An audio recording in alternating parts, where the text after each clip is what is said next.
Hey Taurus, how y'all doing? Welcome. We're going to be doing your March general reading here. So let's get right into your meditation, shall we? I saw the word Taurus, right? But it was made out of ice, okay? And it felt very ice sculpture. I saw, someone step in and begin chiseling away, really perfecting this ice sculpture, the word Taurus, right? It felt like a very distinct energy of attention to detail, honing your craft, really getting all of your ducks in a row was how I heard it. And it feels very Eight of Pentacles, okay? Which the tagline for that key is when hard work and talent meet up, right? All of the abundance and feel goods that come from that, right? I heard that it's time to get to work, okay? And it feels like, because, we're going into Pisces season, and then Aries season will pick up at the end of this month, and then you're after that, right? But there is an aspect here of allowing yourself to put in your due diligence and wherever details come into play, wherever, the specificity of things, planning things, really looking at the bigger picture and looking at the finer points. That hawk energy of that Two of Wands is what it feels like as well. But it feels like it's in preparation for something. And, I'm seeing in my mind, it's this aspect of, take an ice sculpture, right? An ice sculpture. Technically, it is frozen, right? And it goes from that state of being to, perhaps melting or, frosting over. So it is somewhat changeable. But the foundation of what it is, when that aspect is carved out in that way, not only is it a work of art, but it's something that can be refined, right? A little bit here, and then when it melts a bit, then we do a little bit on this end, and then it's that process of, refining details, artistry, but also work. It feels like it's time to get to work, but it does feel like it's in preparation for, it's like that RuPaul quote, if you stay ready, you ain't got to get ready. There's an aspect of that coming through for you guys, and it feels like it's innately positive, because if you are being asked to exist within a state of preparedness, right? Then what are you being prepared for, right? It does feel positive, interesting.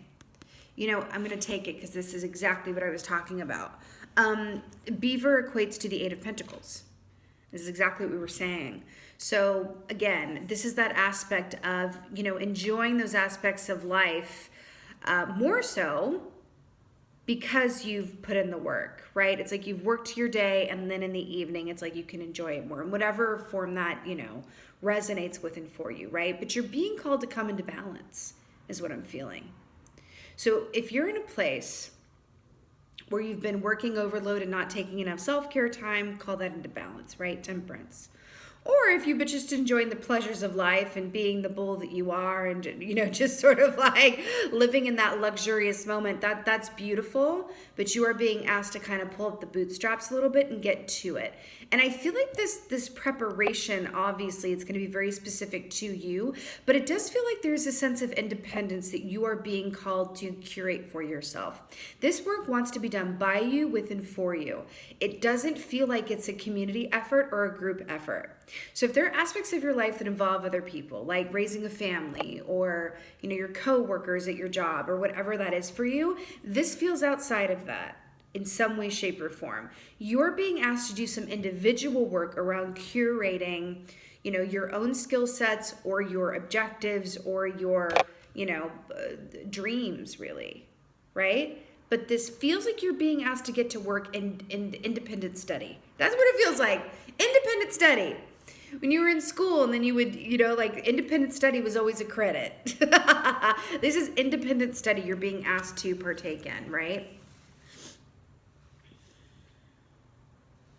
Do you love the work that you do? Would you do the work that you do or the work that you are trying to manifest even if you didn't get paid for it? That is a resounding question of this round of readings, I have to tell you. The Scorpion. So fascinating. The Scorpion here is very much about, funnily enough, alone time. The Scorpion only raises its tail to sting, right? When it hasn't had enough time on its own in order to process the deep emotions that it feels. Now, the Scorpion is interesting too because it also equates to a sort of, for me, this is like a darker aspect of the Hermit energy when we go too long without seeing to those Hermit-like needs of processing, right? But on the other side of this, it also equates to like a Five of Swords energy, which is this is what happens when the Scorpion sees that people are not acting within a certain level of integrity. But it's interesting that I'm feeling this independent energy and you're being called to do some independent study. Now this can equate to self-work as well, whatever this is for you. But you're either coming into a time where you're gonna have less time for yourself and so you're being asked to like do it now, right? Or you're coming into a time where you will be best prepared for it by the work or the time spent with and for yourself.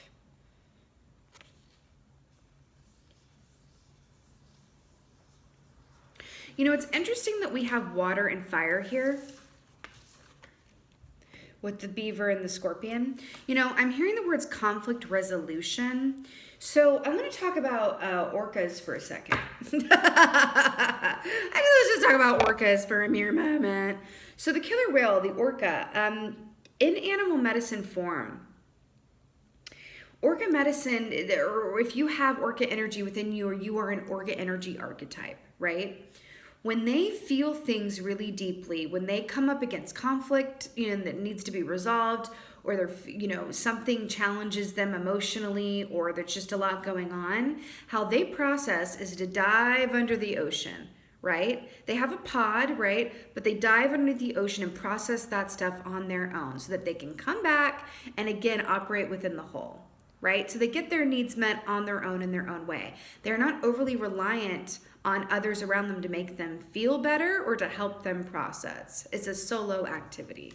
And that's coming through for you guys, okay? Orcas are also a lot about family and understanding that, like, family first is the orca motto, right? So this is also saying, like, whether your family is your actual family or your community, artist community or work family, whatever that is, there's an aspect of getting your own needs met in your own way, in your own time, so that you can turn around and contribute more to the greater whole. But this doesn't feel like a group activity of healing or processing.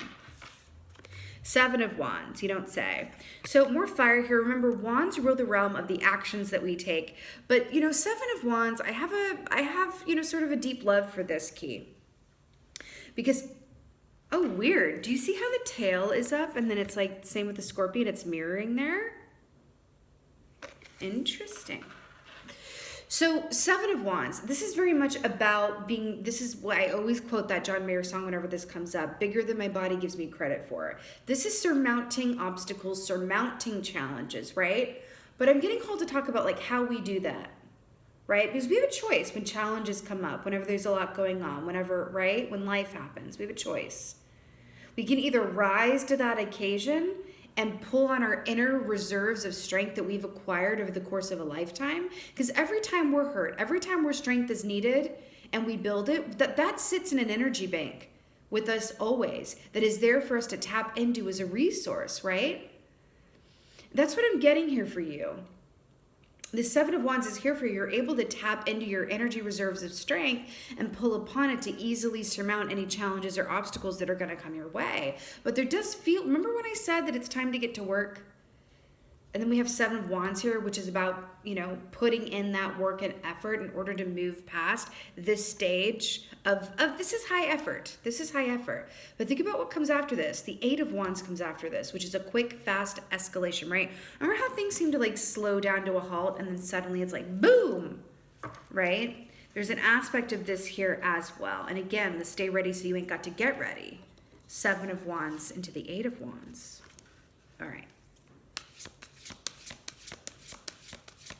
I'm also really drawn to the fact that this garden could really use some tending as it's depicted here in this key. But I'm hearing to like tend to your own garden, right? It's interesting. Temperance. Tell me I did not mention temperance at the top of this with a need to come to balance. Let's talk about it.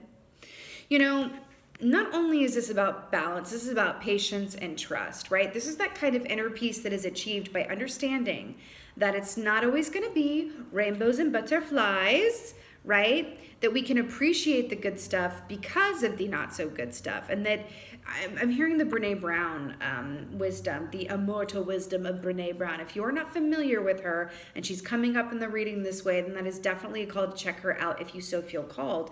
Interesting with the Scorpion, because Scorpion is about vulnerability too. So she does a lot of work around shame study, but also vulnerability. So Brene Brown says that, you know, if we cut ourselves off, if we have a desire to not feel the negative stuff, the challenging stuff, and the pain, and we choose just to shut off our feelings, tell me you don't know someone like that in your life that just is like, I'm not going to feel it, right? Then we also cut ourselves off from the joy and the pleasure and the love, right? So someone who is shut down emotionally, okay, they may not feel the negative stuff and challenging stuff. They also don't feel the great stuff. So in order to practice, what is that? Oh, that's the quote. It's just so funny how this is coming up for you guys. True strength lies in vulnerability, right? So being strong is being vulnerable. That is true strength, right? It's not stuffing everything down and getting through and going like, oh, I got this, right? It's being vulnerable enough to say like, hey, I'm struggling, right? So it's interesting that it's coming up in this way with the Temperance, but again, this is a call to balance. Interesting that the flamingo's on one foot, right? The Sagittarius energy here. It is a call to balance, where if you have been in extremes in one way, even if you've been, you know, your version of self-care, you know, you guys are bulls, as my lovely Tauruses, you do enjoy the tactile aspects of life, what you can see, touch, and feel. You love good food, good drink, right? The soft or lovely fabrics that feel good to the touch. Like, you guys are about that sensorial reality, which can work in your favor because, you know, Taurus energy is also about being very successful at what you do. And when you put your mind and effort towards something, it can pay big dividends. It requires you, though, to do the work. And that is a shadow aspect of Taurus energy. Remember, there's shadow to everything. This is no shade. But the shadow aspect of Taurus energy is that never quite get anything up off the ground. There's an aspect of, you know, I don't mean this as shade, but a shadow energy can be kind of a laziness within Taurus, which is not, I hate the word laziness, I really do. Because what is laziness really talking about? That kind of feels like a judgment, right? I don't like it. But what that really means is when you have ideas, you have thoughts, you have opportunities, but the missing link, remember with the beaver, when hard work and talent meet up, you have all the talent in the world, but it doesn't really go anywhere if the hard work doesn't come into play. And with Taurus, your light side is when both of those meet up together, and then Tauruses are some of the most successful people out there for that reason. Your earth signs, right? But it's about coming into balance with both of those aspects. So if there's an area in your life that has been imbalanced or to the extremes in one way, shape, or another, you're being called to take that into balance. I do feel like for some, oh God, you are not ready for this. I do feel like for some of you guys, this has a lot to do with your feelings, your relationships. You could be taking on other people's issues, problems, needs, and discounting your own in the process, okay? Which leads to resentment, by the way. So really you're hurting the relationship by not setting that healthy boundary and saying no, right? 8 of Wands. What were we talking about? About you being prepared for something. We're talking about why 7 of Wands comes into play to prepare you for the steady escalation of the 8 of Wands. We're just talking about this. Fast forward movement, messages, communication, offers. You are being prepared for something. Now is the time to get to work. Make those Pinterest boards, honey. Send out those emails. Apply for those jobs. Catch up with people that may be old work contacts on LinkedIn that you want to write. Whatever that is for you, if this is resonating for you and you are watching this, you know what I'm talking about. You know what I'm talking about. There's an area in your life that could use more time and attention, right? You're being asked to give that more time and attention. This could be a great idea that you've had that you just haven't gotten off the ground yet. Or this could be finding that job or work source that really fills you with joy and that you would do even if you didn't get paid for it. This is sending that email and following up. This is getting in touch with someone who might be able to help you. This is yada, yada, yada. You're being asked to do this because you're being prepared. There's an energy coming into play post, if you get ready, you ain't got to stay ready. It's that opportunity that comes in. Are you going to be ready for this opportunity and this energy that's coming towards you, which has to do with, right? Escalation, fast forward movement, energy, offers, travel, all of that good stuff, right? That's what this is, right? Love it. Love it. See, and just a moment, because I feel the need to speak on this, my beautiful Tauruses. The thing about these readings is that this is why I do it. This is why I do it. This is what it is. It's like, hey, there's an energy coming towards you, right? And this is a roadmap. This is a series of suggestions, right? From Spirit that I am channeling to and for you about how best to take advantage or work with the opportunity that is coming up down the road. That is what these readings are, right? It's a lot less about like, this is definitely going to happen to you, and that's the name of that tune. No, none of this happens without you. This is the result of a series of choices that you have yet to make.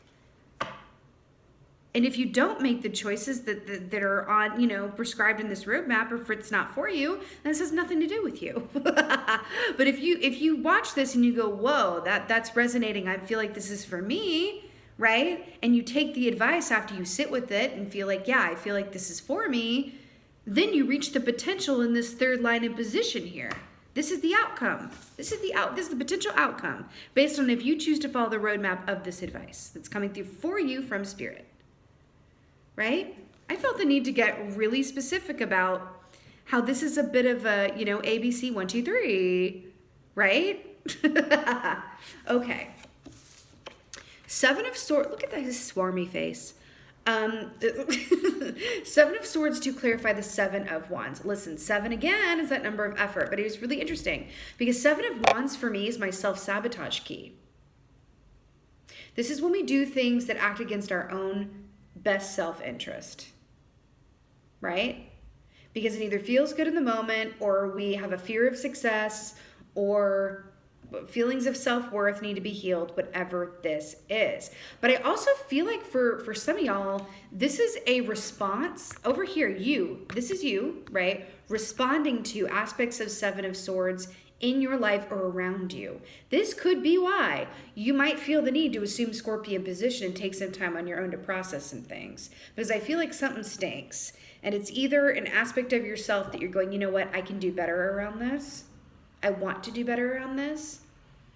Right? I have this one life to live in this body, in this path, and I want to really make something of it. Right? Or these are people around you, or aspects of people around you that you're going, you know what, I need to like step back and kind of, because I can feel there's an aspect of like, do you get back what you give in some way, shape, or form that's coming through for you, okay? Temperance, let's do it. Temperance. Ooh. Oh, I love this, okay. Ooh. That's a hawk, which equates to 2 of Wands energy. Okay, so we have Ace of Swords and the 7 of Cups here. I really love this for you guys. Is that... Did you get a double rainbow? Look, these are 2 different decks. See this rainbow here in the flamingo, and then here with the rainbow. I'm obsessed. Rainbows come after storms, just saying. 7 of Cups is optionality. Choices can even be feeling a little bit of overwhelm or not exactly sure what the next steps are to take, right? Like, oh, is it this or that? Is this and that? What is going on? And then Ace of Swords is just that big realization, big moment of truth, big communication, big movement forward, right? This is the middle position here, right? This is your tonic. This is the how-to, right? You're bringing into your life, you're inviting in aspects of balance, right? Getting clear about what those aspects are, and it cuts through any sort of not knowing what to do or any confusion, right? By doing so, balance brings clarity. Okay. Reals.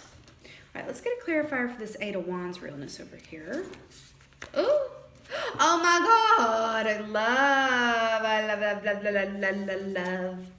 You got the Empress. Yes, you did. To clarify the Eight of Wands, the Empress is one of my favorites. The Empress is about believing in something before you see it. It's about birthing yourself or, people around you into new conditions, right? She is like on point. She's pregnant, right? So this is about, again, it's that happy expectation of something. And the fact that it's with the Eight of Wands here, you have the potential here by bringing your circumstances into balance, getting your own needs met, and getting clear with yourself about what needs more attention within for you in your life. Take the focus off of other people, I'm hearing. Take the focus off of other people just around this, right? Not saying like abandon your family or something. I know what I'm saying, okay. But I'm just saying take the focus off it and look at yourself, especially if you're in a position where you're thinking about others more than yourself or even taking care of others to the point of caretaking. Caretaking is not good. Caretaking is a cousin of enabling, right? Where it's like, what are you avoiding within for yourself? Do you only feel needed if you're constantly taking care of other people? Can you reroute that towards yourself? Or can you ask for help where you need it, right? As Empress, this is the great mother. This is pregnancy. This is that happy expectation, that excitement before things really escalate forward and move, right? This is so, so beautiful. I'm also getting a sense of the freedom here because horses are very much about freedom, right? There's no harness. There's no saddle on this horse, right? It's just full speed ahead. And I'm hearing that you also have a potential here to really let go and cut out anything within yourself that doesn't serve or around you, elements around you that don't serve. I'm hearing, look at yourself in a court. Let's say you have it doesn't matter if you're a parent or not, but because the mother came up, I want to talk about this. If you're not a parent, then you can imagine that you are, right? Your circumstances. Would you expose a child that you loved very much to someone over here, the Seven of Swords person?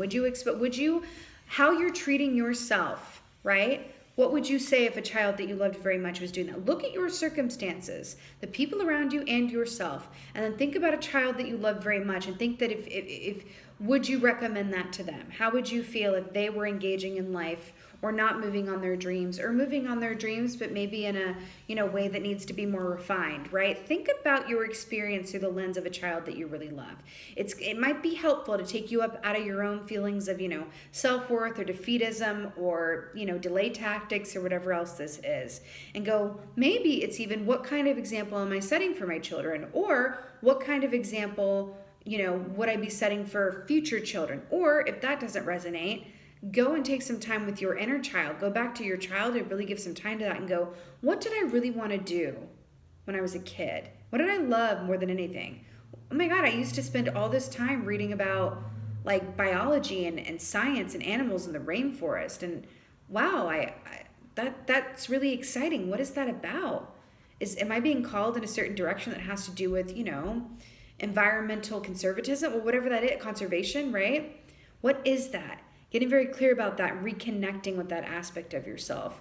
But again, at the end of the day, right, balance brings clarity.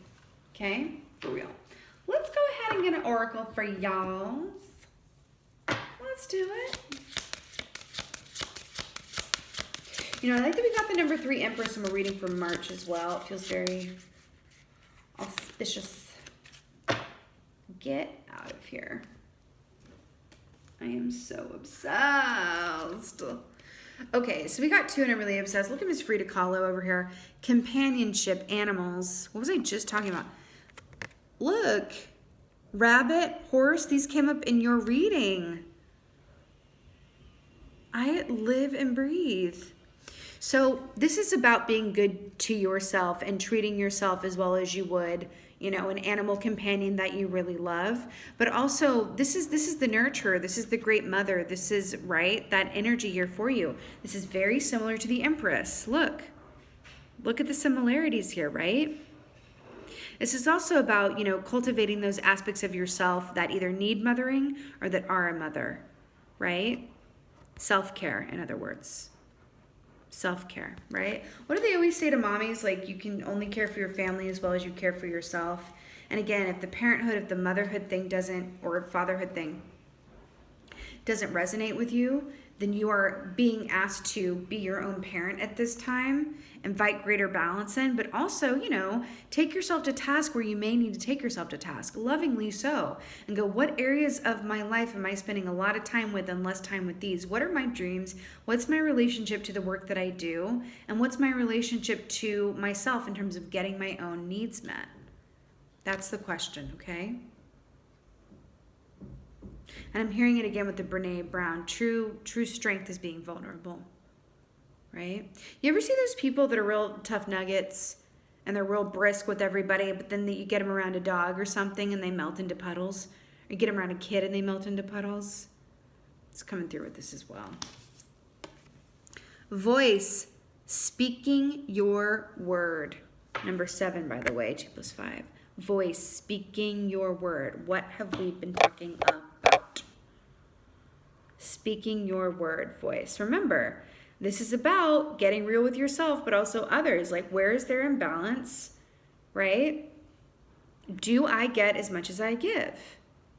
Speak up and say something with and for yourself, but also to those around you that may be sources of imbalance or maybe taking more than, than their share, right?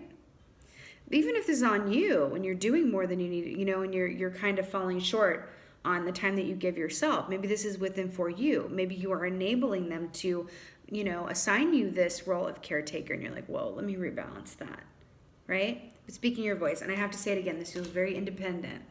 This feels like you're being called to be with and around your own energy right now in whatever way this resonates and, correlates to your given situation, okay?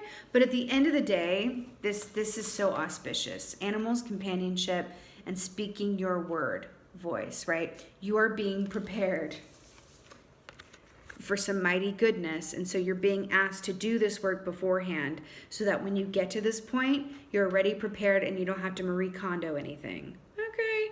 All right, Taurus, this is your March general reading. I so hope that this helped and resonated with you. If so, please do let me know in the comments below because I absolutely love reading your comments so much. And with that being said, just thank you so much for being here. As always, I so appreciate your support. And most of all, thank you for being you. And be well. Until next time.